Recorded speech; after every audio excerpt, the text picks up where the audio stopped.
Hello everyone, welcome back to HardReset.Info channel. In today's video, I want to show you how you can easily add a scheduled clean on your ECOVACS Deebot X1 Plus.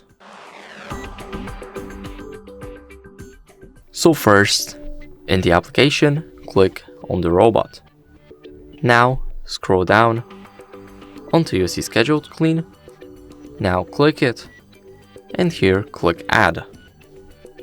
Here you can set the time, you can also set it to repeat, and here you can choose the days.